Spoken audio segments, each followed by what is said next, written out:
Good.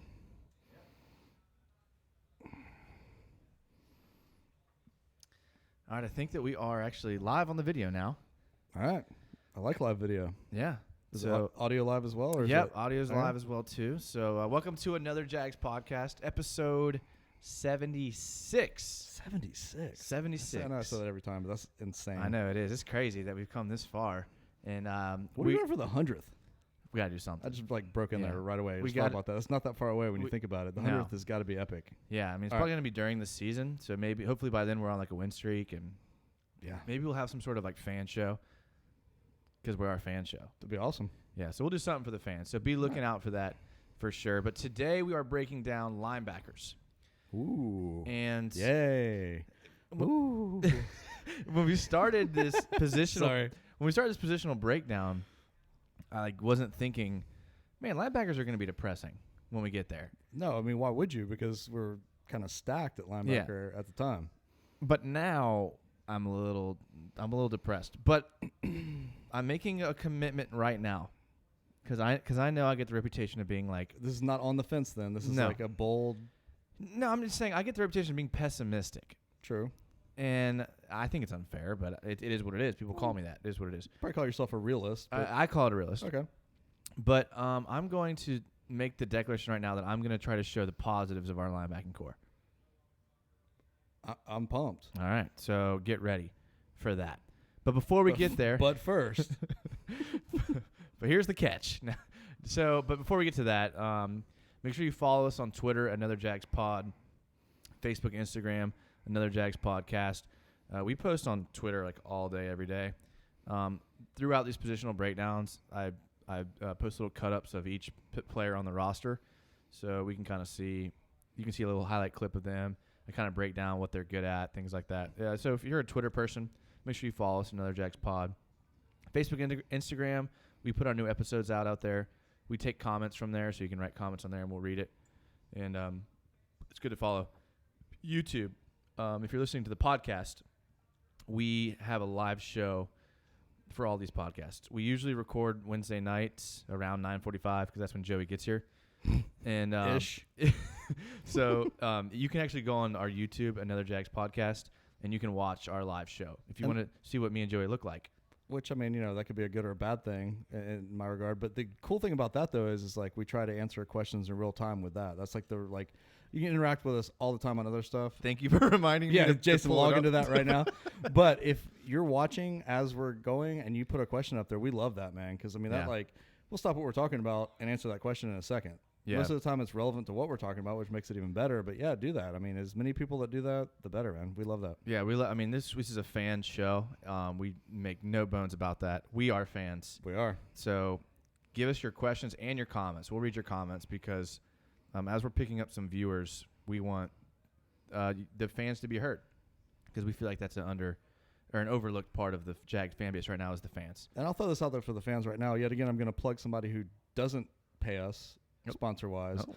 But Jaguars gear can be expensive, right? I mean, you go to most places, even Target these days, you're spending $20, $30, $40 a pop on something decent. TJ Maxx right now is loaded. I mean, that went straight through his nose. I'm talking about loaded. We got a TJ Maxx ad on the podcast. Hey, let's go, if we boys. can pick up TJ Maxx as a sponsor, man, that would be huge, right? I mean, that's some big money. Somebody backs them, right? I mean, dude, like the shirt I got on right now, I like it. I almost spent like $50 at TJ Maxx. Would have been like 20 shirts. It's awesome. Yeah. All right. Well, so we got some big news that we want to get to before we get to linebackers. And we have a question on YouTube from Zach Jones about one of the things, but it's the second thing we're going to talk about. Okay. So we're not going to get there yet. The first thing we want to talk about, and I don't want to spend a bunch of time on this, just maybe a minute or two about Yannick Ngakoue, because our next podcast is going to be on the D-line. Sure. So I can imagine we're going to get into it a lot on that, but there is breaking news. The conversation broke down between the two. And I think we'll probably disagree on this, possibly. We probably will, but just if the listeners hadn't seen, it came out today that the Jags offered Ngakoue a short-term deal worth $19 million per year with a $50 million over the first 2 years. So that's where they were at when Ngakoue kind of walked away, I guess. So, Joey, give me your thoughts on that. My initial thought was, what the heck, dude? You're going to be one of the fourth highest paid defensive ends in all of football. What's wrong with you? You say you're a Jaguar guy. You say you love football. The more I thought about it, and the more I actually read the verbiage of what's been out. I mean, maybe it's different, maybe it's not, but that is the most vague, statement ever about a contract. There's no guaranteed money. $50 million. I mean, what's short term? Is that 2 years? Is that 3 years? Is that 4 years? I mean, no definition there. And I'd have to imagine if it was $19 million per year. 3 years, right? I'd say 2, right? 2 tops. I would say 2 year, $40 million with a $10 million bonus, probably. But they didn't say that, dude. No, they didn't. The Jags would have put that out there. I mean, my thought was, hey, throw him, $10 million next year and a $10 million signing bonus, get him on the field, and then we'll deal with it after the season. But I think they shortchanged him, man. And I agree at this point. I was mad at first. Now I'm saying, dude, sit out. You've given us 3 intense, insanely good years. I mean, what 30 sacks almost, 70-something quarterback pressures. Good for you, man. I don't mind somebody staying out with that. Okay. I have to preface this with I love Ngakoue. And if you've been watching our shows. Is that your positive spin on what you're about to say? Yes. If you're watching our shows, you know I'm an Ngakoue fan. He is, no doubt. I love Ngakoue. I love good defensive ends. I just want to kind of bring the Jaguars' perspective into view here, because I understand that we haven't had a good pass rusher in a while.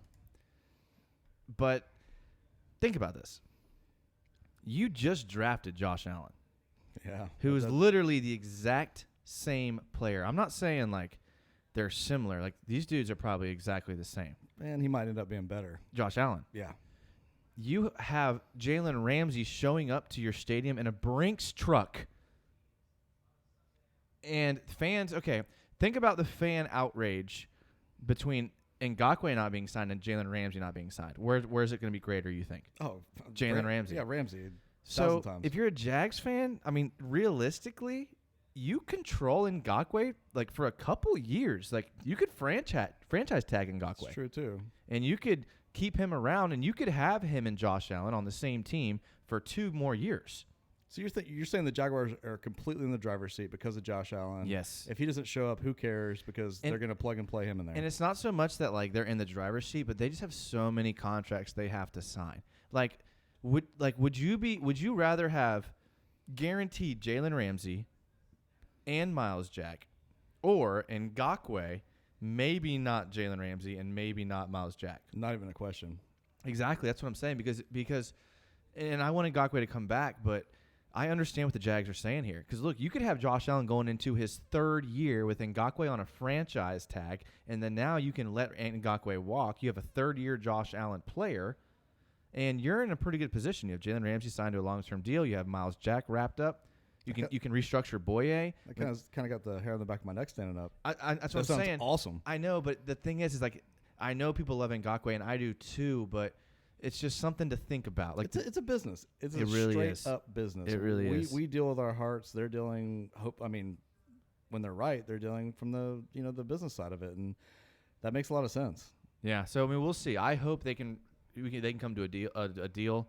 I love watching Ngakoue play, but we just got to remember the Jags are looking out for themselves too. Ngakoue's looking for himself. The Jags control Ngakoue for longer than they think, and holdouts can work for players, but we see a lot where it doesn't. I know it goes both ways. Like Emmitt Smith's holdout worked out really well for him. Hey, MJD's didn't work out too well for him, right? I mean, yeah, MJD's didn't. DeMarco Murray's didn't. It can work and it can't. So what's your take then? I mean, do you think that he doesn't show up? I mean, he turned. Yeah, no. I mean, I think he would have accepted that if he was going to show up. I think he plays during the season because then taking that money hit is just too much for him because he hasn't made any money. And the Jags do control him. I mean, they have the ability to franchise tag him, which I know they'd have to pay him, and if he didn't play, that'd be a waste for the Jags' money. But Ngakoue's not going to sit out for 2 years. True. So I hope he doesn't get hurt, man, because he's a good dude. Yeah, no, I do too. I'm rooting for him too, but I don't know. It's difficult, man. That's where the business comes into play, and the salary cap really comes into play because you have only so much resources to work with. And when you have a guy like Jalen Ramsey showing up in a Brinks truck, it makes it tough. Do you think Ngakoue was at his house just like, Jalen, man, dang it, dude? Well, I mean, come on, bro. Honestly, I like Ngakoue, but I love Jalen Ramsey. Okay, what do you think my take was on that video and soundbite of him showing up like that? Personally, I thought you would hate it. Well, you're wrong. Because I know how you are. Like I know. I've been his biggest critic as far as all that stuff goes, but that's him. I mean, I loved it, actually. Like, I mean, the hype man could have done a little better as far as, like, the intro goes, but the last line of the, what is it, time to make money? Like, dude, you are money. He is, dude. You're going to get paid, and everybody knows that. He's literally Deion Sanders reincarnated. He is. I love and it. At this point, man, I've bought in. As long as he keeps showing up on the field like he does, I'm bought in. Yeah. So you won't hear another bad thing out of me about Ramsey unless he stops performing like he does. I'll believe that when I hear it. And that's a pretty bold statement, right? Yeah, it is. So Ngakwe's got to show up by when? Preseason? Yeah. So he can sit out all of training camp and then show up for the first game? Yeah, he can. All right. But before we get to the next question, we're 76 episodes in, right? Give or take. So, give or take. So you would think that by now we have our systems down to a science. So let me guess. We don't. Guess who forgot to start the recording on the podcast? That would not be me because I don't even know where the button is to start the recording. Luckily, we're live on YouTube, but I'm going to have to go start the podcast because I'm pretty sure I didn't start our recording software. So we've got to start over. No. I mean, we just. Who informed you of that? That's a good fan. No one. I just looked at it and I realized that I didn't. So, that was if you're a YouTube watcher, if you're to watch our videos, you get to see that segment. If you're a podcast listener, you're going to totally miss that segment. But that's okay. We're talking about linebackers anyway, so it worked out. All right, hold on a second.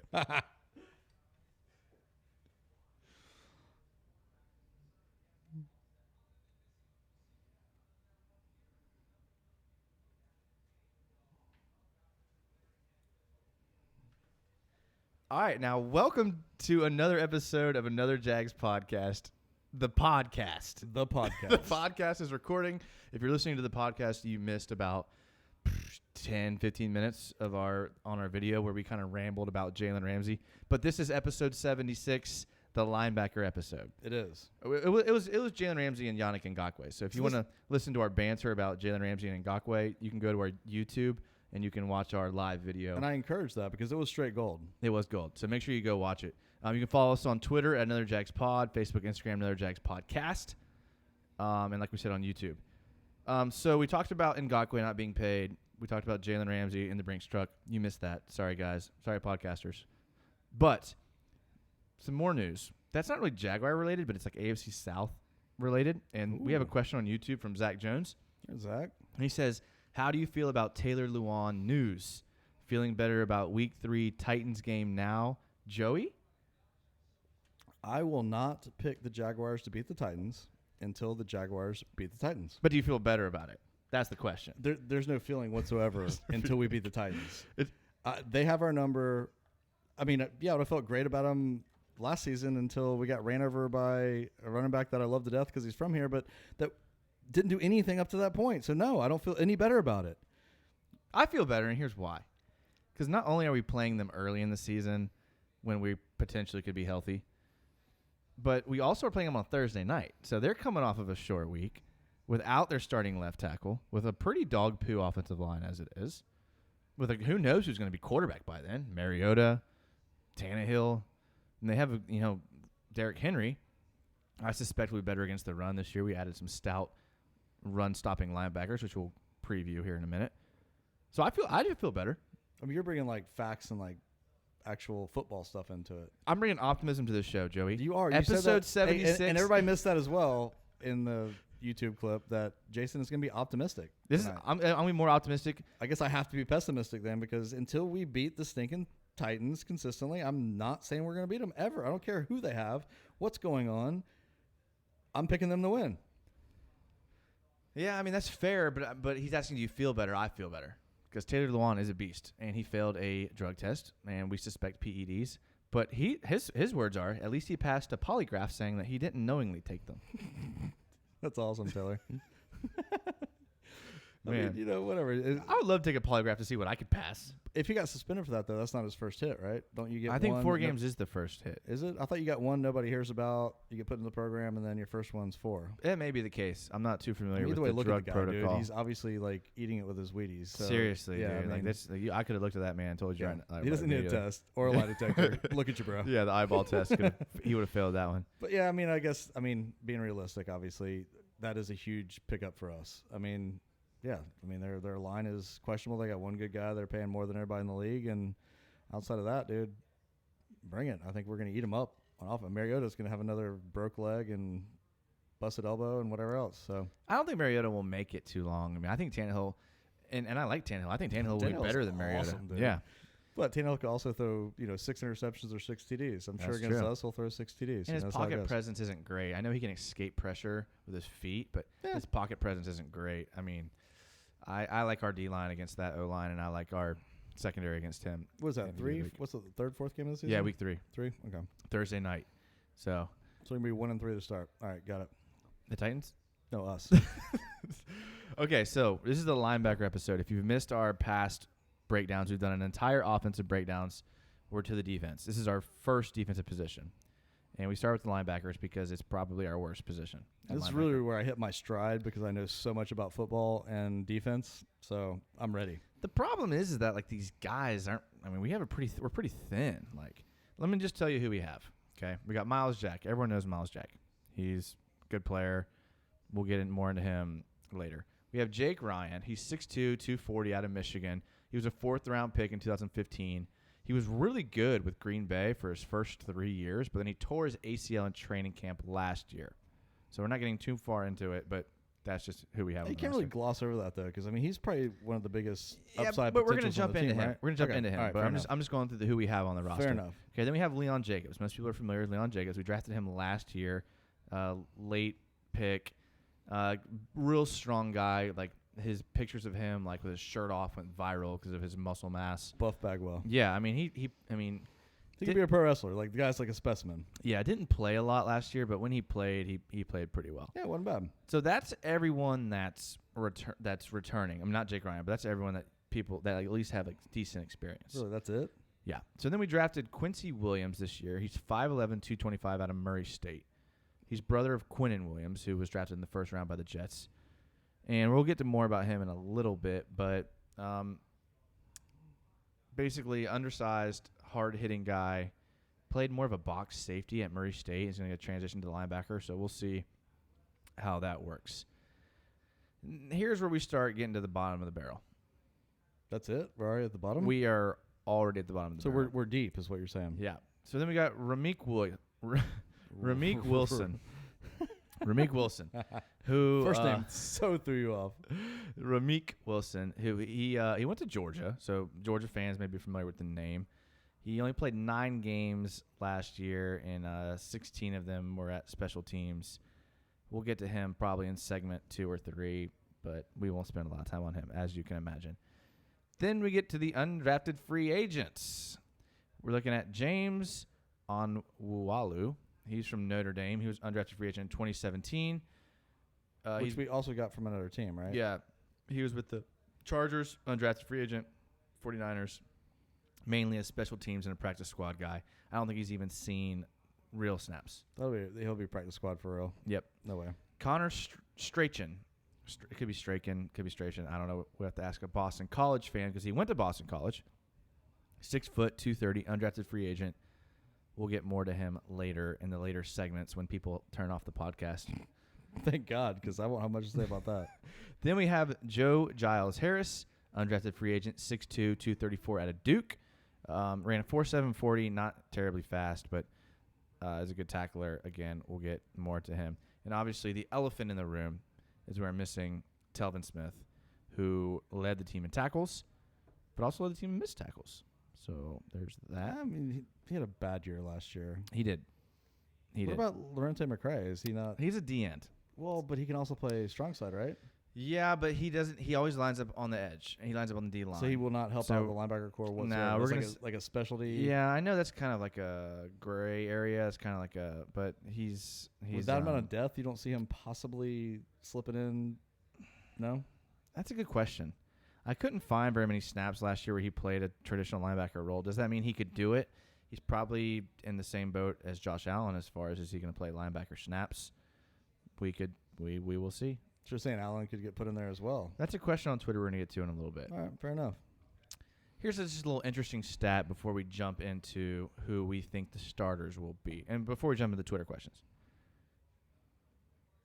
2,024 snaps last year between Telvin Smith and Miles Jack. 2,024. Mm-hmm. Keep that number in mind. The next most snaps amongst linebackers on the team, Leon Jacobs, 146. Oh, I'm not a mathematician, but that's a small percentage. After him, Nick DeLuca, 76 snaps. After him, Blair Brown, 5 snaps. And Brown is not on the team anymore, correct? No, he's not. Neither is Nick DeLuca. So, you're looking at basically 250, maybe almost 300 snaps between everyone else, and then 2024 with Telvin and Miles. So who takes Telvin's 1,000 snaps? That's a good question.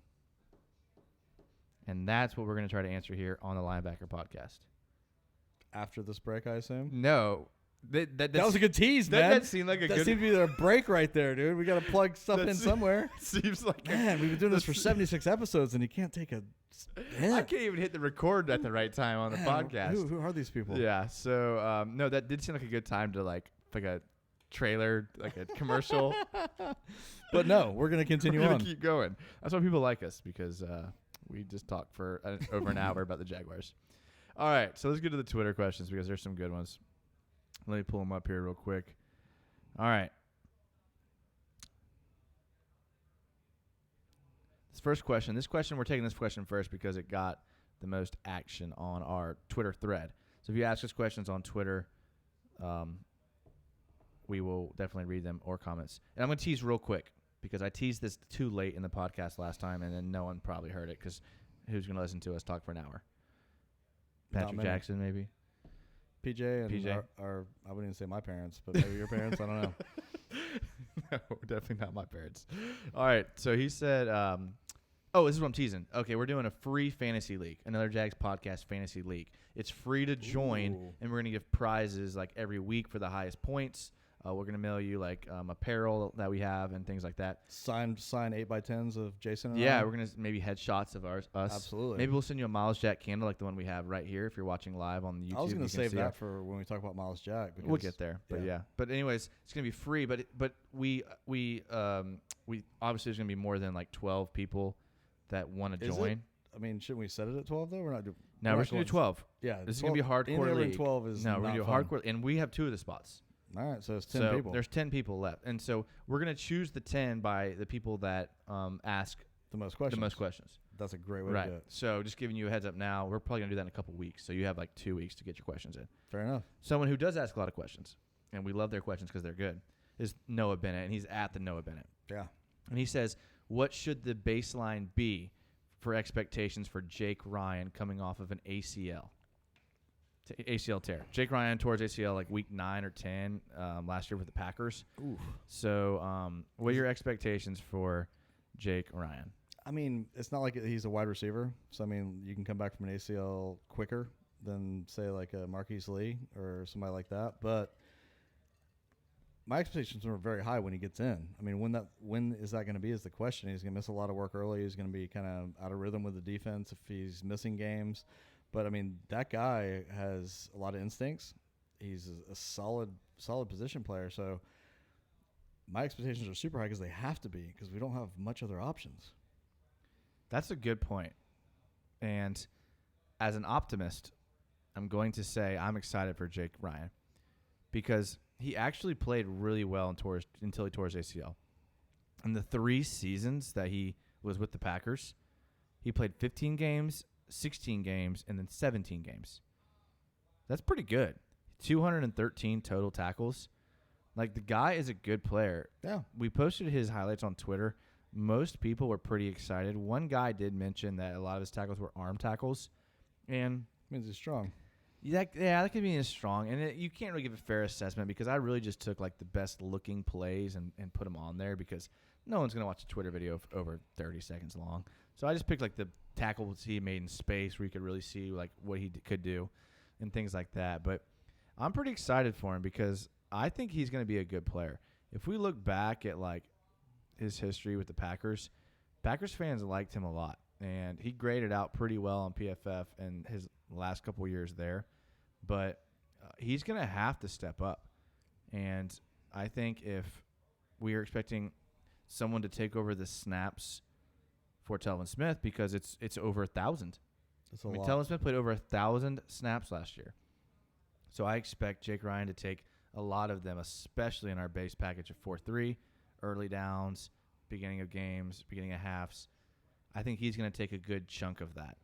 I think they're going to give his snaps away by committee, meaning I think DJ Hayden will take more snaps at a nickel. I think you could see Ronnie Harrison rolled down into the box more.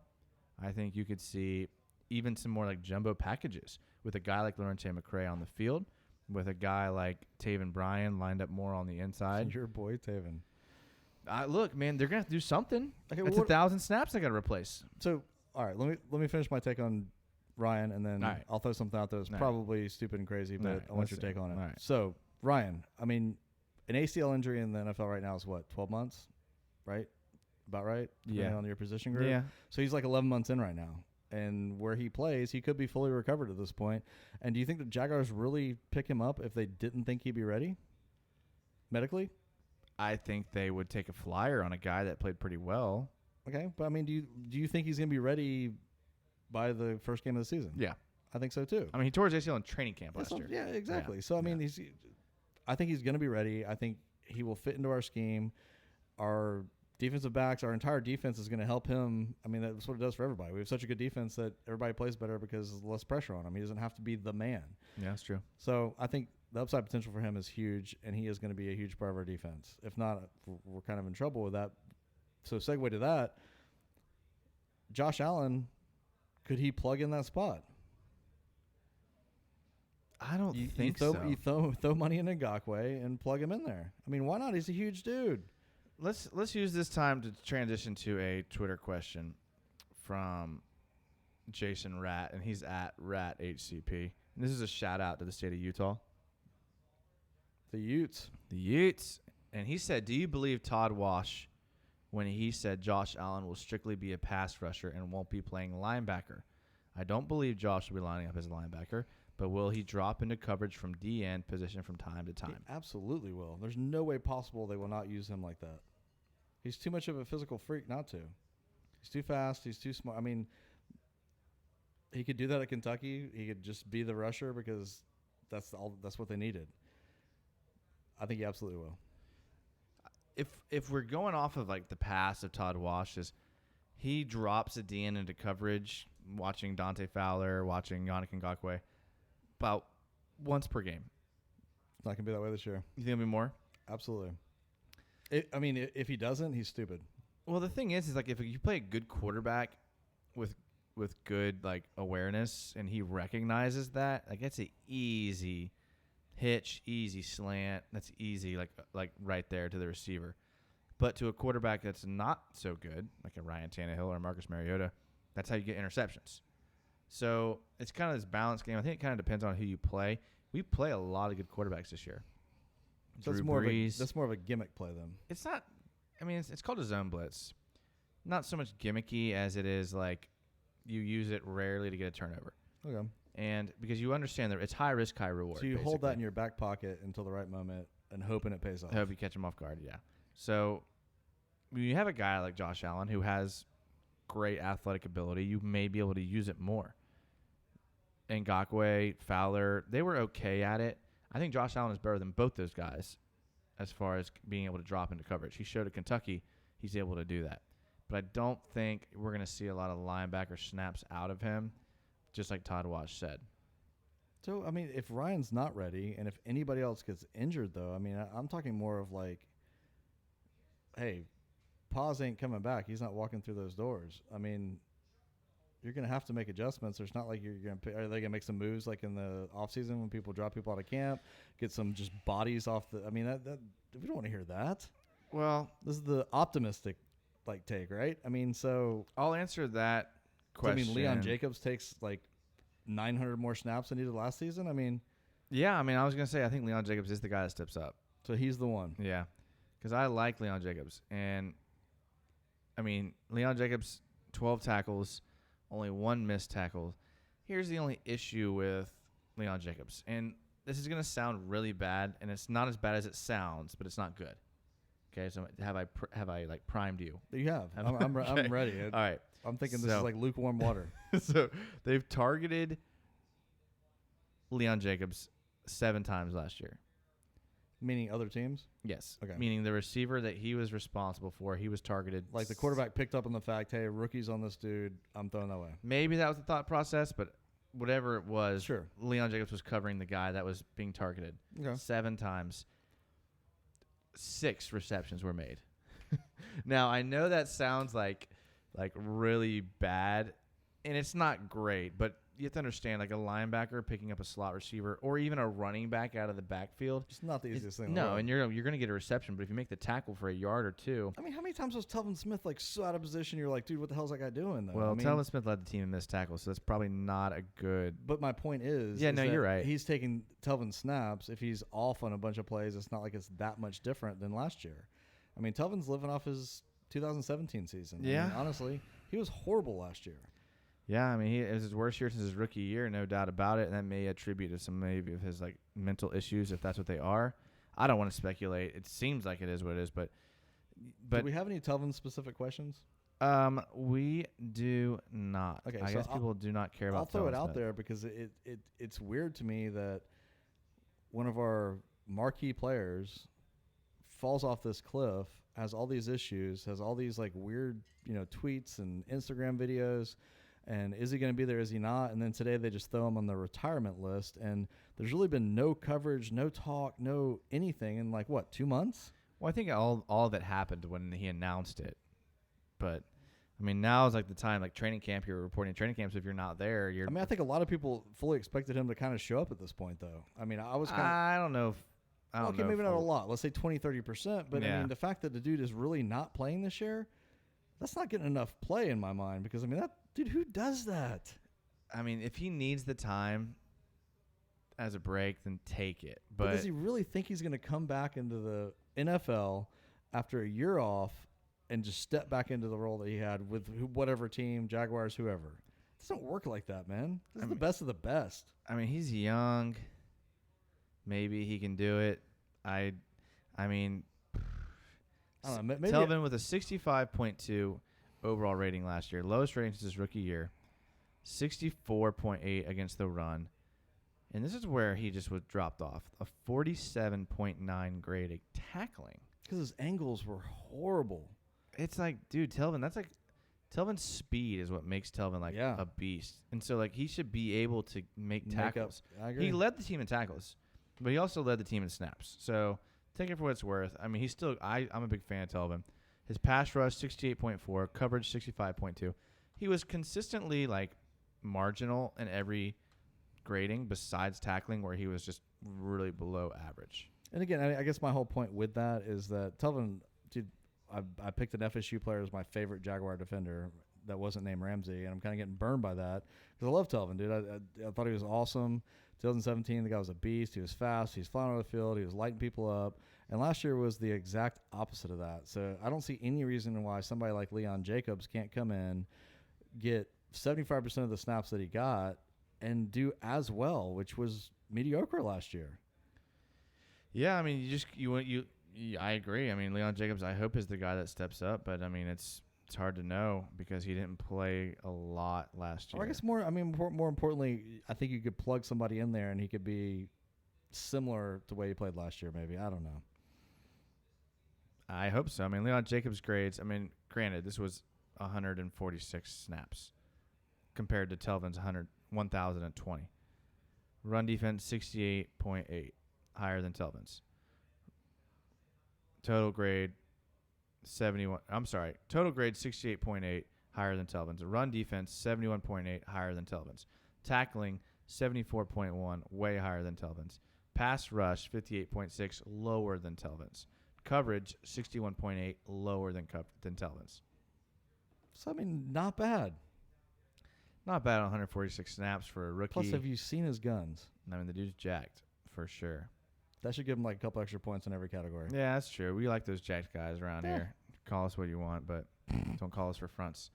On that note, I think that now's the time for a break. Now's the time for a break. We're gonna take a quick break on here on the podcast. We're gonna hit you with some quick ads. Make sure to support them, whatever they are, and make sure to follow us on Twitter, Another Jags Pod, Facebook, Instagram, Another Jags Podcast, and on the video. We will be back in a couple minutes, so we'll see you soon.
All right, welcome back to another Jags podcast, episode 76. I just noticed I'm always one that introduces these. Yeah, because I won't do that. I don't understand. My introduction would be like, hey, welcome back, bonsai tree. We have a bonsai tree here. We do have a... I mean, if you want me to, I will, but there's no telling what I'll say or like how that'll go. All right, segment 3, Joey is going to introduce it. So I will introduce segment 3. all you Joey fans out there, make sure to stick around for segment 3. Good with that because there'll be like a quarter of the people listening at that point. Honestly, segment 3 is usually our best segment because we're just like, what? Yeah, let's just. What is there left to talk about? Yeah, let's talk. Yeah, and it gets into some weird stuff. But we are talking linebackers. So if you jumped in segment 2, which there's no reason why you would do that because this isn't a radio show. But if it were, maybe I should introduce this segment because that was pretty awkward. Joey, nothing I do is awkward because it's only awkward if you make it awkward, and I don't make anything. But awkward. if I don't make it awkward, then I'm not having any fun. So, all right, carry on. You were talking about how you weren't having any fun. Yeah, this is episode. boring. Joey is bored with linebackers. Man. I am bored with linebackers. Wow. I can't talk about Paz because he's like just at the gym. Well, why don't we jump to Patrick Jackson's question then? Bring it on, PJ. Because you you always make my life more interesting. So and I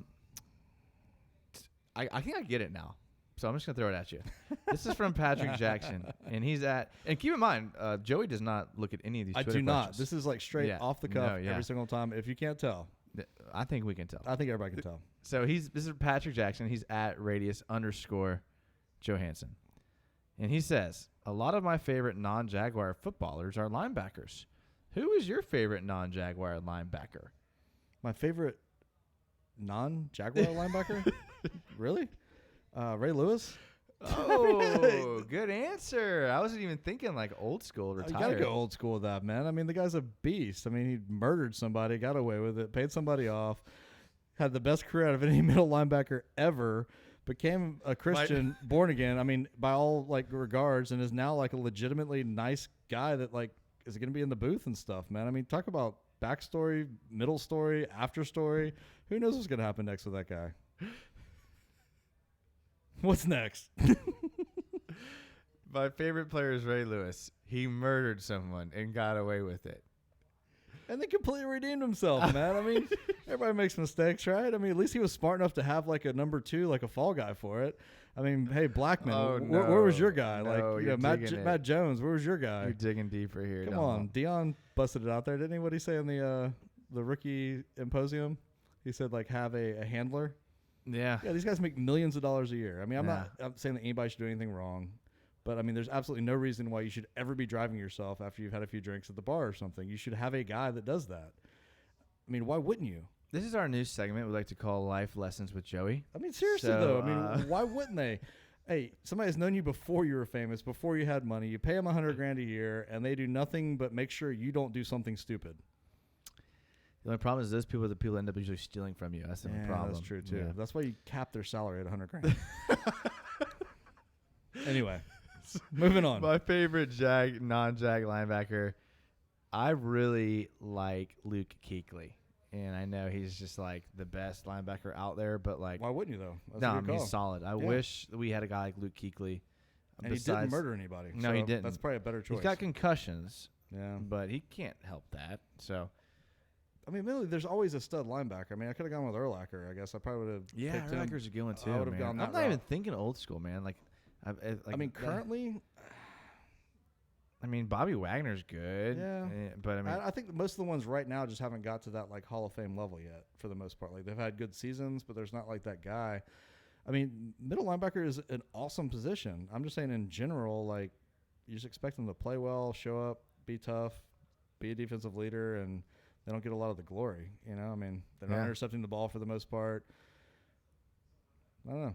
I can see Patrick Jackson's point, though, and the reason he's saying that, I would have to guess, I don't know this for a fact, but I am a defensive-minded, like soccer, English football type of guy, and middle linebacker is kind of like that sweeper position, that stopper position. It's like, you know, he sees the field, cuts people off, comes up, makes the hits. So if you're a soccer fan, I mean, that's kind of ties into that. Remember when you were saying you were bored earlier?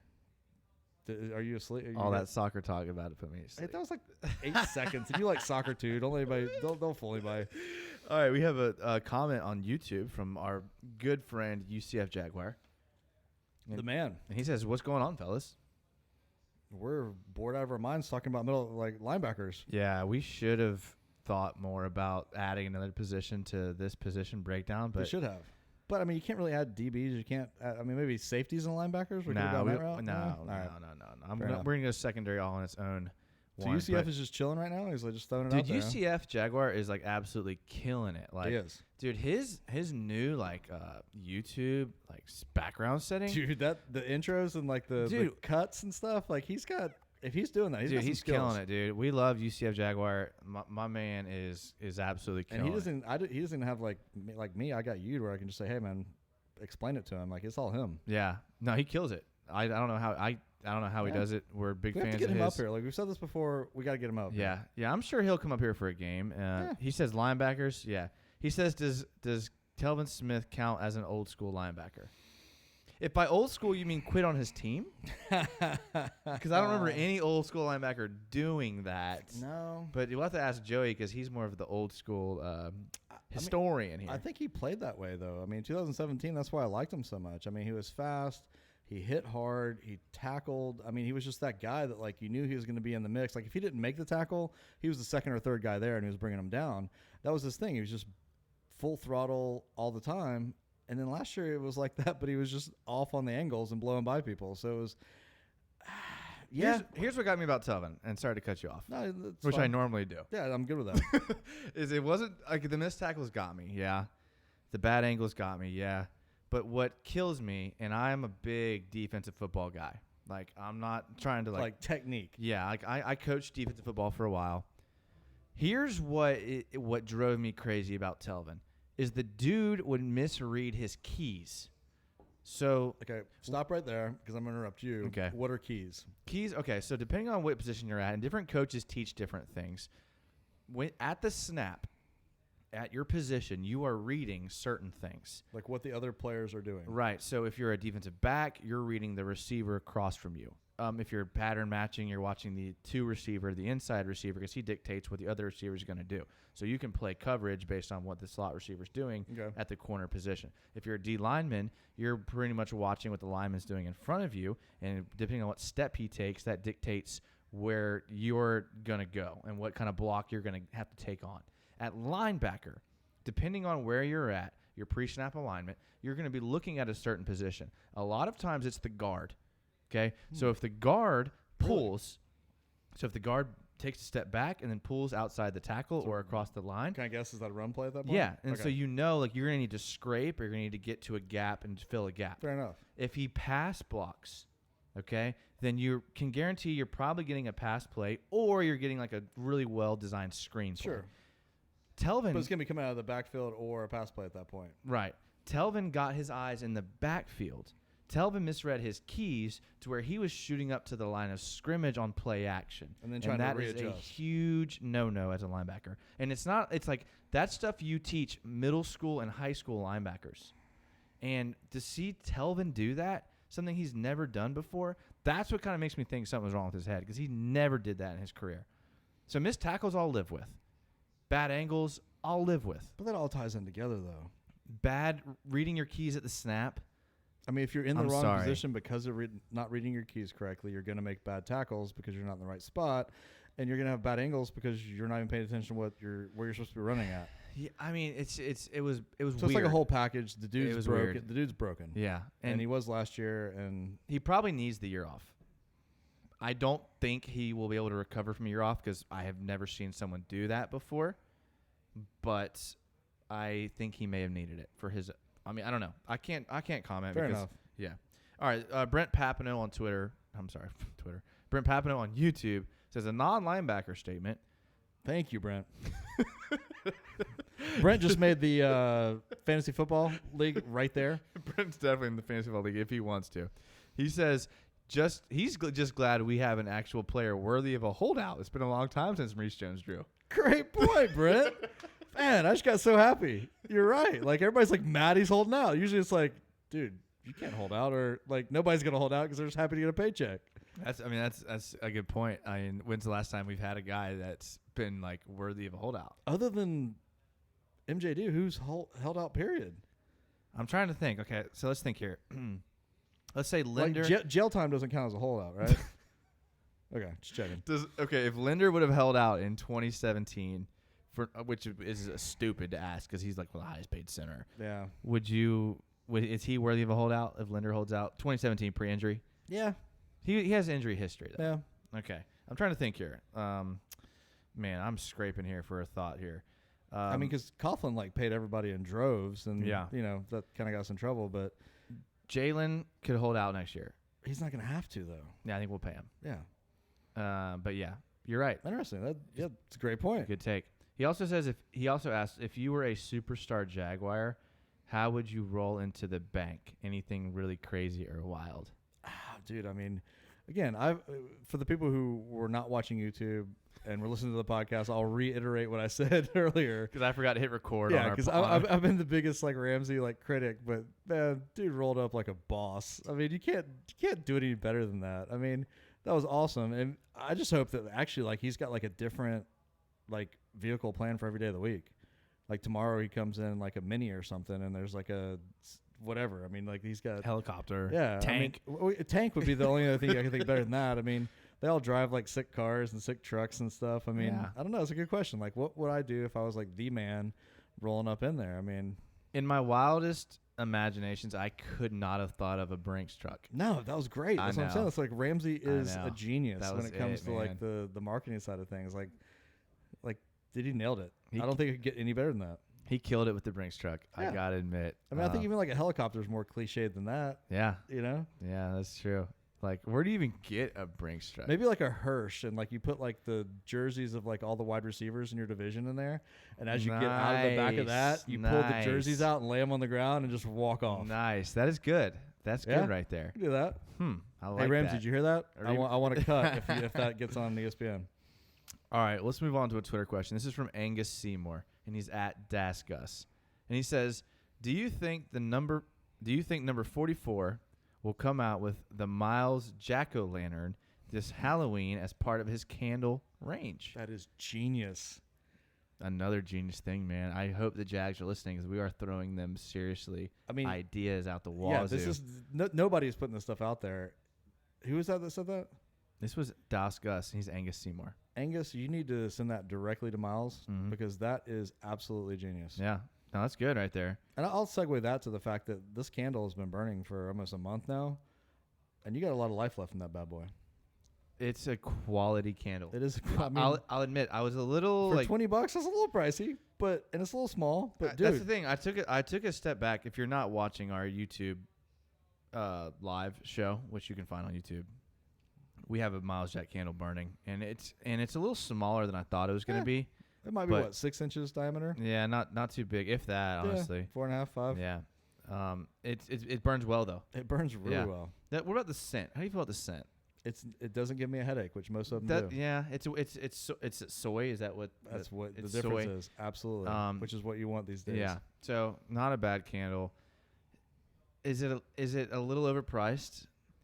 No, not for soy candles. Soy candles are expensive as all get out. Okay.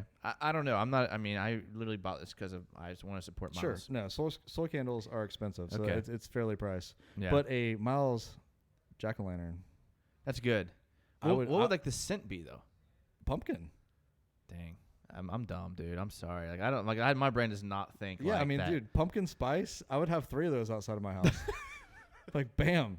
Done. I don't have to carve a pumpkin. Are you kidding me? But you have to ask your wife's permission to burn 3 candles. Absolutely. So I probably would have any of them out there. I got a little bold there, but yeah, in my mind, I would have 3 out there. Hey, it's all the kids would be mad. They're like, we can't carve pumpkins this year. I hate you, Miles Jack. It'd go completely wrong. Oh man. Well, I guess we can get to a more linebacker, back to our boring linebacker talk here. Question. That was all linebacker. It was all Miles Jack. Come on now. This mean actual football talk. Yes. Okay. This is from Joe Vandal, and he's at Brady Bauer too. And he says, can Jake Ryan and Miles Jack both play on the same down?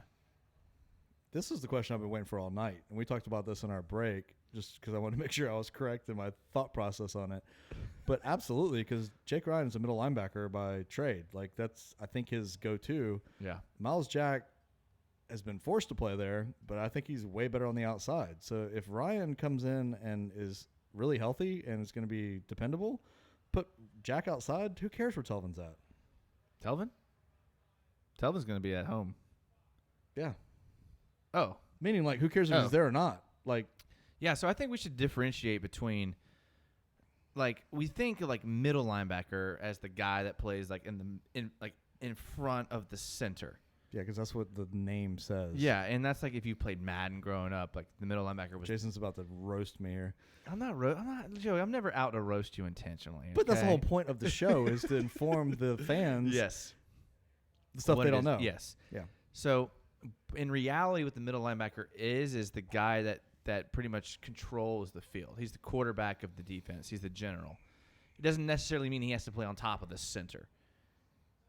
Miles Jack and Jake Ryan can absolutely play on the field at the same time. And on every base 4-3 package, which is 4 defensive linemen, 3 linebackers, they will be on the field at the same time. And I will go out on a limb and say, on nickel packages, I think they'll be the 2 linebackers. I think you'll see Leon Jacobs on some plays, but I think Jake Ryan will get the chance to be the starting strong side linebacker. I mean, I would hope so. Yeah. Who else is going to? I mean, he's got the most experience. I mean, he's played as many snaps as Miles Jack. Since this is a positive podcast, I'm going to say that he is going to be a fan favorite this coming year. I think he is too, because the Packers loved him. Yeah. And I understand, like, the money, you had to release him because of the injury. But I mean, he seems like one of those guys like they wanted to keep, but they just couldn't. he kind of seems like a younger Pause. Yeah, He really does. He's a sure tackler. He gets to the gap. He reads the ball well. He's not quick to jump. I mean, honestly, we don't need another speed guy, right? No, I mean, our entire defense is speed. Exactly. So we need that guy that's going to be like Pause was. Pause, man, what are you doing to us? Pause needs to spend time with his family this year and come back as as a a whole coach. year to do that. I mean, how much time do you need with your How family? much time do you need, man? What about those guys that retire and are like, I got to do something. Golf sucks. Yeah. Well, he may be like that little league coach that's trying too hard. But who knows? That's going to be me. So he's got 8-year-olds crying in Pop Warner. But yeah, I mean, I think Leon Jake. I mean, absolutely. To answer your question, I expect it, honestly. Yeah, I think that's almost a necessity. Yeah, if we don't get anything out of Jake Ryan, we are in trouble. And segment 3 is going to be all about who's left on the depth chart. But if we don't get anything out of Jake Ryan, we're in trouble. Yeah, that's the bottom line. And also, if Leon Jacobs doesn't step up second year, we are too. Yeah, because then we're leaning on Quincy Williams, Joe Giles Harris, Connor Strachan, James Onwualu, and Najee Good. I think that might be why I'm saying that, like, I'm kind of been bored with this segment. It's not so much that I'm bored as I don't want to, like, face the reality of how bad of a situation that can be for our defense if things don't go well. The good news is that linebackers are, like, the traditional sense of a linebacker is kind of being changed to where it's not so much a run-stuffing, gap-fitting, thick linebacker. You can get away with a faster speed guy as long as you have a D-line that can kind of, Which we do. Which we do. At least for one more year. And a thing that kind of hangs me up is, like, the Jags, like, I know we were down a lot in games and we were playing from behind a lot and teams are going to run when they're in front, but we were really bad against the run last year. And that's kind of a testament to the linebackers. And if that's not enough, the Patriots beat both the Chiefs and the Rams by running the ball down their throat. With who?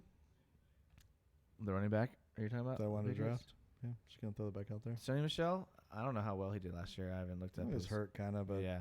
He had something to do with it. They had all kind of guys back there, but Belichick decided that the trend of the NFL is space and speed, so let's run the ball with power. Why he's the greatest coach of all time. Yeah, it really is, and that's why they won a Super Bowl. So they controlled the clock, and they did what the Jaguars wanted to do for the last 2 years. And when you have the threat of Brady and Gronk, you can get away with that, right? I mean, you can't just do that. Hey, but Gronk wasn't really a threat until literally the Super Bowl. Okay, when you have the threat of Brady, you can do that. I Yeah. mean, because if that didn't work, they had a plan B. That's true. We didn't. That's true. That's a good point. Even though you are wearing a Bortles shirt now, I'll go ahead and throw that out at this point. My high hater shirt. Yeah. I'm the biggest Bortles fan in Jacksonville. I mean, I understand him leaving, but I'll be the first to defend him and say that he was given a raw deal. He was. I'll go on a limb. You want to know how much? You want to know how much I will defend Bortles? I think Cody Kessler got a raw deal. I know you do. Behind this offensive line. Eric Flowers, Patrick I know Omame, everybody's decimated last year. I Shatley, get it. Josh Wells, Parnell, Blake Bell. If that's your, and that might be the worst 6 blocking players that you could possibly fashion on an NFL team. Don't forget about that guy that was working at the Kangaroo gas station that they had to plug in for that one half. I mean, he was a big dude, but no football experience. Like that was bad, and It was bad. If you think for a half of a second that Bortles took this dramatic step back randomly in year 5 because of his talent, then you don't follow football very well. Dude, he did everything he could to win, and I'm the second most Bortles fan ever. Am I agree, saying Bortles should be here? Am I saying Bortles is a good quarterback? It was a good change. No. It was time for a change. Yes. I agree, but I like Bortles as well. But did he get a raw deal here? Absolutely. Did he make some decent money? Yes. Yes. He's still making decent money. Yeah, and he is. But to think that he got a fair shot last year, you're highly, highly mistaken. How much do you hope that he gets a shot next year? I think he will get a shot next year. How awesome would that be? Yeah. No, he will. And he's going to prove, step in with the dip in his lip because he ain't quit, even though he had an electric car, and just ball. That's it. I'd love it for him, man. I hope he does. Dude, we're all Bortles fans here, and we understand what the front office did. We'd probably make the same move if we were in the front office. Right decision. But at the same time, we're all still rooting for Bortles. And I guarantee UCF Jaguar is as well, right? I'd have to assume. He probably is. But how could you not be? He's UCF fan. You're right. Yeah, Good point. Yeah. Come on. Nah, he for sure is. And AJ Boye. And why Boye? Boye UCF. Did he really? Yeah. I didn't know that. And then we have a tight end from UCF too. Can't remember his name because he's gonna get cut, but he was there. He's that guy. Yeah. All right, we're gonna take one more break and get into segment 3. And in segment 3, I'm going to intro apparently. Yes, you're going to enter segment 3, and then we're gonna just hit on real quickly the rest of the guys who are gonna be fighting for a roster spot in preseason. And to be fair, someone's gotta make the team. Yeah. You can't roll into the year with four, just Miles, with just Jake Ryan and just Leon Jacobs. There's only 3. They're gonna keep at least 1 or 2 more For sure. So hopefully somebody else cuts somebody halfway decent. And we're going to hit these last couple of YouTube questions in segment 3. But give us like a minute or two to refresh ourselves, get Joey prepped for his intro to segment 3. I'm going to meditate for 2 solid minutes. If he hits this, I will be ready. He will be introing all episodes after this if he can hit this. Not true. So we'll see. Not true. All right, so give us a quick break. We'll be right back for segment 3, which is our favorite segment it is always of the best. entire show. All right, we'll be right back.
All right, guys. Well, welcome back to another Jags podcast. That is our last break.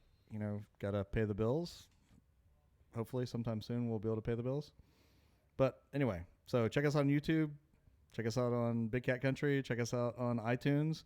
And as always, follow our Twitter because Jason is the man on Twitter.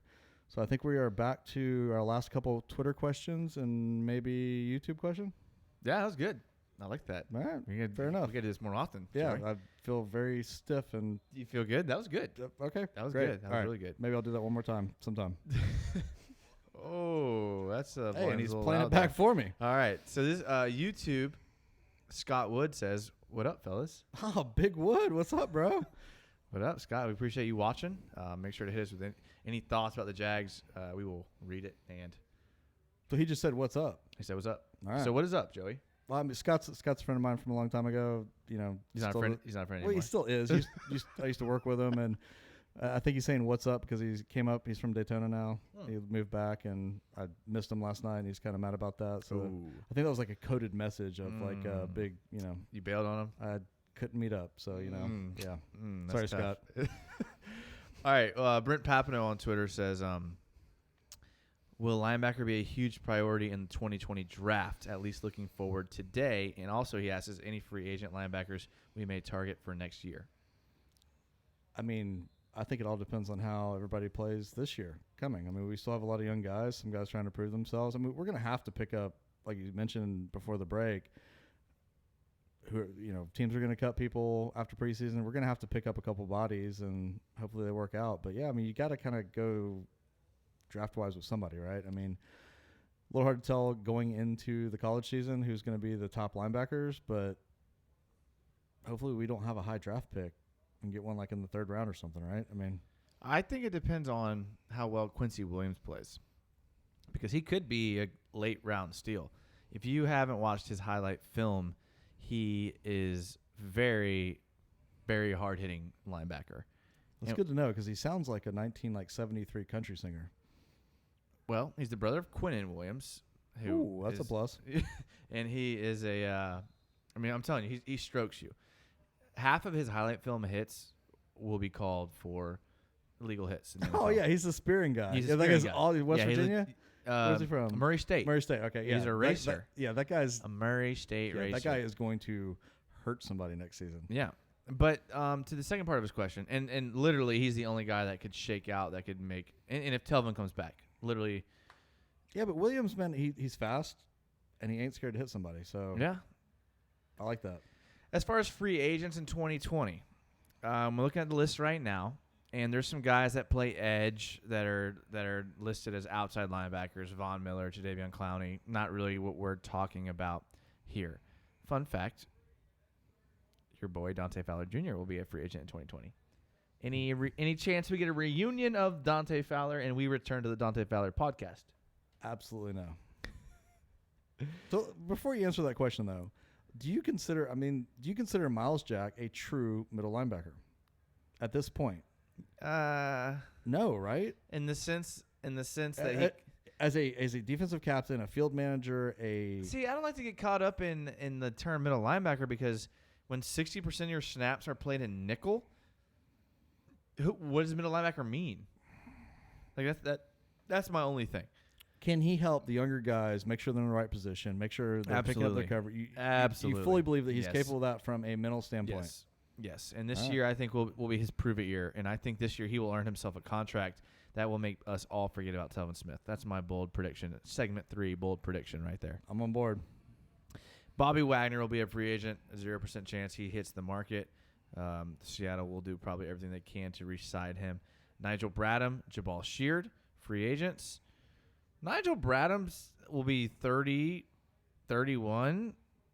That could be a guy that I just have a feeling Nigel Bradham's the type of guy that the Jags would bring in. Ex-Florida State player, solid, been good for a while, never like impressed. I mean, he's been good. I mean, had a good career with the Bills, had a decent career with the Eagles. That's a guy you might be able to see. Danny Trevathan from the Bears will be 31. Danny.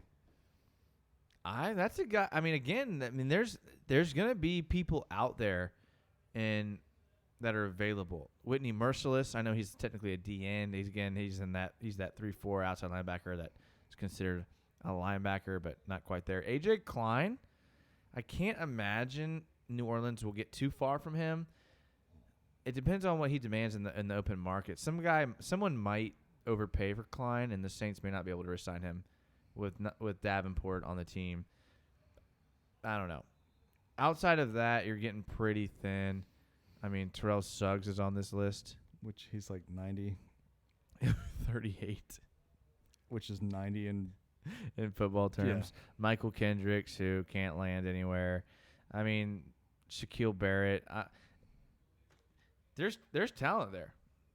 Linebacker may be a position that, and maybe Dave Caldwell and Tom Coughlin have looked to 2020 and said, we have a good chance at getting a solid linebacker in that free agency. So we're not worried about this year. Yeah. Yeah. That's putting a lot of faith in those guys. Yeah. But I would say that's the group. I mean, they would do that, but I'm sure every team's doing that. I mean, there's a lot in 2020 as far as edge and linebacker. So, I mean, at this point, we've talked about every position group outside of what? Defensive D-line backs, and secondary. Secondary, D-line, and kickers. And punters. Because that's going to be my favorite segment of the year. But with that being said, outside of our wide receiver core, I mean, I would say, well, not even that. Is middle linebacker our scariest position, depth-wise? Yeah. I mean, I think it has to be, right? I mean, golly, I mean, wide receivers, you could pick somebody up. We've had this same conversation about tight ends. Yeah. We had this same. Yeah. So much for optimism. I'm okay. I'm sorry. I'm back. Okay. I'm back. Now, this is my optimistic face. Let's not forget about our undrafted free agents that I am on fire about. I do want to hear about this. Okay, so here's one that I am a firm believer in. Joe Giles Harris out of Duke. 6'2", 234. Ran a 4.740. Not terribly fast. But here's the thing. As a redshirt freshman in 2016, he started all 12 games, and he was named honorable mention All-ACC, and he was freshman All-American. He led Duke with 107 tackles and 4 sacks. Okay? He earned first-team All-ACC honors his sophomore season, and he made 9 starts in 2018. He missed the final 4 games with an MCL sprain. This dude is a good linebacker. He's a traditional inside linebacker. He's not terribly fast, but he has really good instincts. It's not terribly big either. I mean, 6'2", 234 is good enough for an inside linebacker. Yeah, I guess if you hit hard. He makes up for his speed limitations because of his he has really good game sense and instincts. Well, if you went to Duke, he's got to be smart, right? I mean, yeah, that's a good point. Yeah, and he fills gaps well. He tackles well, and I think he'll find a way to stick around. Here's the stat that sums up Joe Giles Harris. He averaged 100 tackles and 10.5 tackles for loss over 3 years at Duke. That's pretty huge. Yeah. I mean, he's getting into the backfield that quickly with that kind of speed. So he's obviously reading defenses and knows where he's going and what they're doing to get there. And it's not like he's playing in the Big 12. Yeah, I mean, he's playing some good schools. Yeah. Playing some good schools. I mean, he's playing Clemson. He's playing Florida State. He's playing Miami. He's playing NC State. He's playing Wake Forest, Syracuse. I mean, powerhouses. Sorry. He's not in the Pac-12, okay? So, I'm an SEC homer. Come on, I got to throw some jabs in there. I know. All right. Here's what's sad, man. The guys that have experience in the NFL, I fully expect to get cut. I think our undrafted free agents are incredibly better than our guys that have experience. Really? Rameek Wilson, Najee Good, terrible. Najee Good with the Packers had, and with the Eagles last season, had a 38.4 PFF rating. 38.4. Dude, it goes that low? Bro. Seriously. What does that mean? I could go out there the coach would tell me, hey, you need to be 7x2. So 7 yards deep, 2 yards outside of the tackle. I could stand there. And do better than that. And do better than a 38.4. Yeah, just kind of wave your arms around. And somebody comes near you, try to tackle them. No lie, my 9th grade year playing football in high school, I was terrified of everything. And when like a guy would be like going to, you're like, I'm gonna get crushed. and like when there's a play happening and there was a guy being tackled You'd to like wrap to him up the with ground, I would jump in onto Heck the yeah. pile, and I'm like, yeah, I was there. I got an assist. That would That's a half. give me a better grade than a 38.4. What is? Can you get a 0? I mean, like, what is the lowest? It's got to be like pretty close to that, right? I think that's got to be the lowest. Like showing up for the Yeah. game gets you 25. Yeah. So, I mean, although he's like an 8-year pro, he may be the most experienced guy on the roster at linebacker, which is incredibly sad. I don't think he makes the team. Ramik Wilson, we talked about him earlier. Nah, no good. James Onwualu out of Notre Dame. I think he's got some possibility. Like, he's got some potential, right? No, not at all. I mean, he's been on 2 teams in 2 years, never played a real snap. Like I said, Connor Strachan. I don't know if it's Strachan or Stracan. I don't know him. 6 foot 230, short and stocky, out of Boston College. Not very athletic. He's very instinctive. He's good with his hands. He can like shed blocks. He can move laterally and in space pretty well. And he basically he could be a backup linebacker and a special teamer. But with his instincts and his intensity and his ability to always, he seems to make positive plays. And I think that's what him and Joe Giles Harris bring to the table that these other guys don't. So I have no idea who's going to be on this roster at linebacker. I think I'm going to go back out with what I said earlier as my bold prediction from that core is that Lorente McCray is going to get a lot more snaps in not a traditional position for him because of weaknesses elsewhere. I don't know how he could play out. I mean, I just don't know. I'm not saying that he's done it. I'm saying that he's got the size. He's got the football knowledge. He's got some experience. I think they're going to have to plug him in there at times to make do. If there is an injury, if there is something doesn't work out, you're going to see him in there, man. There's no way you can't unless we just get some awesome pickup from another team of like, hey, they were loaded at this position. This guy didn't make the team. We cut him, and the Jags snatch him up, which, I mean, there could be a lot of guys out there that they're looking at. We tend to do okay in that realm. But at this point right now, if everything being equal, that guy's getting some snaps in those positions. So Lorente McCray had 100 snaps last season. 25 of them were on run plays, and 73 of them were on pass rush snaps. That doesn't equal 100, so I'm a little confused on what PFF has Again, on PFF. here. I'm assuming that there is some special teams. Let me throw this out there, though. I guarantee you it was over 38. His run defense grade, 48. Bam. Next. 48.9 against the run. However, his against the pass on pass rushing, 74.7. And there's no secret he's a better pass rushing player. Absolutely. And that's what I'm trying to say is I think he's an edge guy. He's not a linebacker. But I think he could fill in if needed, is my point. And he's gonna have to unless we get somebody else on the squad. I would rather have one of those undrafted free agents than Lorente McCray at linebacker. I like Lorente McCray, and I think with a solid opportunity to play, I mean, he had a sack on 73 pass rush snaps. That's pretty good percentage. I mean, give him 1,000. 12 pressures. All right, so 73,000. That's 10. He would have almost 13 sacks if he got 1,000 snaps. That's a good point. See you, Telvin. Wow. How about this? 12 pressures on 100 snaps. That is good. That's actually really good. That's actually really good. Ngakwe. Yeah, that's over. I mean, that's obviously over 10%. Yeah. Of pressures on pass rushing snap. No, pass rushing snaps is at 73. That's even a bigger. Let's do the math here. Let's do the math here, I can't boys. do that in my head. We got calculators right here. All right, so he had 73 snaps and then he had 12 pressures. That's 17% of the snaps on passes he had pressures. I'll take that. Are you kidding me? That's almost 1 out of every 5. That's insanely good. But of course, it was against like crappy teams because he's in the game. I would have to assume, right? I would disagree. No, I don't know why. Like giving people a but breather? I just want to disagree Give people with a you. breather. No, I just want to disagree with you. I have no legitimate. You don't backing. disagree with me enough anymore, so I like that. That makes me feel good. Well, you know, I don't know why I'm wrong, but I feel like I'm wrong. So all right, carry on. That's it. I mean, that's our depth. We're not very deep at linebacker. And I think it goes back to the fact that like the Jags, like they could win 13 games, they could win 5 games. I mean, we've got this spectrum of like we need to do the schedule. Do you really think that?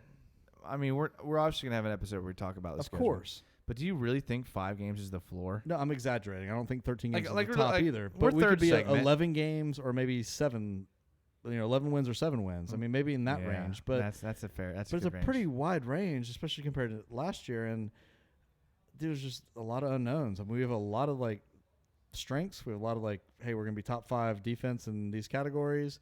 We've got a quarterback that's won the MVP. They stepped in. Like he could be just the bomb and blow all the expectations out of the water. We got a running back that if he got his head straight could do that. I mean, we've got wide receivers that, hey, second, third year, they might make the leap coming off a knee injury. They might, continue the leap that he had made.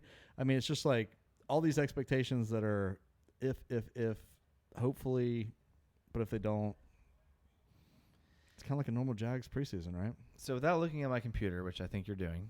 I'm not. Dude, my eyes are so bad. I can make out a green like leaf on your computer and a blue top bar. What do you think Vegas has us at wins this year? 7. 8. All right. I think that's strong. Do you think we hit that over or under? 8 and 8 is what I pick us to go at, like without going game by game. So Vegas is spot on. Yeah, they're always spot on. So yeah, I mean, I think you can't. What are the odds? I mean, for the over, like, what do you get? No, like 8 is the line. I'd be scared to say over, man. Honestly, I would bet a lot of money on the over, and I don't gamble. That's only because wink, you're wink, being nudge, nudge. Optimist. This is me outside optimist. This is me, like I'm not a gambler because if you're a gambler, like they don't let you get like certain credentials. Because gambling's illegal, and yeah, and I want credentials, so I'm not a gambler. No, but if I were to gamble, sure, I would gamble a lot of money on the over. A lot of money on the over. Do you think that's going to change drastically between now and the first game of the season? Unless there's an injury, no. Unless Nick Foles gets hurt, no. I mean, that's got to be based off our strength of schedule as much as absolutely. Anything, I mean, but from 5 wins to 8, it's not a big leap. That's pretty big. Most teams don't move that much. Dude, when you sign a great quarterback and like nothing else, you get everybody else back healthy and your defense is almost as good as it's ever been. I mean, the only other teams with a bigger like jump from last season to Vegas is the Niners and the Jets. Well, there's always a team that made the playoffs last year that doesn't and ones that didn't and do. I mean, why would you not think the Jaguars would be the top spot to be the team that didn't make the playoffs that will? Because, I mean, they were there 2 years ago. I agree with you. That's why I think injury, 8. So that's why 8. I think that's why 8 is a steal. You might have talked me into it, but I'm not betting over on that. I'm a prove it to me guy at this point, man. But so let's say you had to bet. If I had to bet, like if my life depended on it, there's a gun to your head. Yeah. Take the over, the under. I'm taking the over. Yeah. Absolutely. I agree, and that's where I'm at too. There's no way we can be as decimated as we were injury-wise last year. There's literally no way. Foles is light years above as far as a consistent quarterback with more upside potential than Bortles. Fournette has got his back to the wall as far as if I want to keep getting a paycheck, so there's got to be some motivation there. We've got receivers, one coming back from injury that was our best receiver, and younger guys that, again, the longer you're in the league, the better you are as a receiver. They've got speed. Didi's shown the grit. I mean, we've got good special teams players. We got a solid kicker that's not going to miss anything. We have one of the best secondaries, if not the best secondaries. Not going to miss anything. That's key, man. Everybody complains when the kicker's missing extra points and field goals. They don't complain when he's not, but that's an important part of the dang game, man. And he's got a leg. That's true. And we have the best secondary, maybe top 5 secondary in the league, at least. Defensive line, offensive line healthy is solid. I mean, we've got a lot to be happy about. So, yeah, I'll take the over. I agree. Everything but the kicker. You don't think Lambeau's the bum? Well, I mean, he had pretty bad last 2 games of the season, so. Who cares at that point, though? Kickers can be streaky. They're kind of like golfers. Yeah, but were you, he probably wasn't even watching the game at that point. That's true. I mean, it kind of hurt. I think kickers are a little different. Let's not get into kickers. Let's just end the show. How about that? It's a horrible way to end the show. On Josh Lambeau? Lambeau's the man. Well, that's the end of our linebacker podcast. I can't believe we even made it this long on linebackers. Thank you to everyone who commented on YouTube. Yeah, if it wasn't for that, man, I would have had to like bash myself in the head with my cup. And that's why we're a fan show, because without the fans, this episode would have been 30 minutes long because our linebackers are pretty trash outside of Miles Jack. And that's the bottom line. That's how I can sum it up. Any last words on linebacker?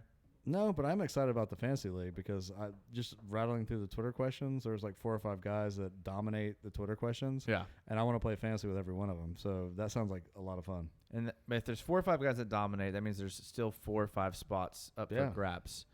So get in, just ask some questions for the podcast and for the YouTube show, and you'll get in. I mean, it's literally free, and you get free prizes. Like, we're going to send you, like, it'll be good Miles stuff Jack candles. We're going to send you, like, apparel. Hopefully some AJP gear at that point. AJP gear. That's got to be coming soon. Yeah. So make sure to get in there. It's going to be a lot of fun. I hate to say that I'm going to win. I don't hate to say it. I'm going to win. Are you the commissioner? I am going to be the commissioner. Well, then, Jason's going to win. I will not do anything shady, and it will be all up on the up and up. But Jason will do shady I legit am. I know what I'm doing. Kidding. Jason has run many leagues. He knows what he's doing. He's got a whole library full of leather-bound books. That's true. I mean, I smell them at times just to you know. Thanks for listening to episode 76, Linebackers Podcast. Make sure to like us on YouTube. Like our iTunes. Like, give us a 5-star rating. It helps us go on and subscribe to our YouTube channel. We're in segment 3, so none of our sponsors are listening. Yeah, so we would rather you subscribe to our YouTube than anything else, because we're not here for the money. We want you guys. We want interaction with you, and we've noticed way more interaction on YouTube. So subscribe to our YouTube, ask us questions and comments on YouTube, and then we'll get there. We're loving what's happening on YouTube lately. And I mean, the season hasn't even started yet, and we're hitting like 1,000 downloads. Yeah. Like between the different areas. Yeah. And the more interactive, the better. I mean, so YouTube, like you said, like as we're doing the show, those questions were fantastic. That made everything fun tonight. Really appreciate that, guys. Keep it up. For sure. Thank you for listening. And as always, go Jags. Go Jags.